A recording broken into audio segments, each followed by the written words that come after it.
வணக்கம் உறவுகளே. அப்புறம் இன்னொரு விஷயம் கேட்டீங்கன்னா, கெமிக்கல் அதிகம் யூஸ் பண்ணக்கூடாது. கெமிக்கல் இல்லாம இப்ப என்னங்க இருக்கு அப்படிங்கிறீங்களா? கண்டிப்பாங்க கெமிக்கல் இருக்கு. ஆனா இப்பதான் நிறைய ஹெர்பல் ப்ராடக்ட்ஸ் உங்களுக்கு நிறைய வந்துச்சு, ஹோம்மேட் ப்ராடக்ட்ஸ் நிறைய வந்துச்சு. நம்மளே கூட நிறைய விஷயங்கள் ட்ரை பண்ணலாம்.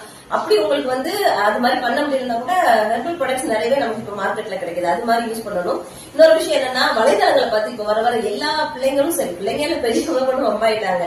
என்னடா அப்படி சொல்றேன்னு நினைக்காதீங்க. அதுதான் இப்ப நிதர்சனமான உண்மை. ஏன்னா ஒரு யூடியூப்லயும் ஒரு இன்ஸ்டாலையும் ஸ்டோரிஸ் ரீல்ஸையும் பார்த்துட்டு அதுல பாக்குற மாதிரி எனக்கு ஹேர் வேணும், அதுல இருக்கிற மாதிரி எனக்கு அந்த ஸ்டைல் வேணும் அப்படின்னு சொன்னாங்க. அதாவது ஒவ்வொருத்தங்களோட ஹேர் ஸ்ட்ரக்சர் ஆகட்டும், ஃபேஸுக்கு ஆகட்டும், எல்லாமே ஸ்ட்ரக்சர் வேற வேற மாதிரி இருக்கும். ஓகேவாங்க.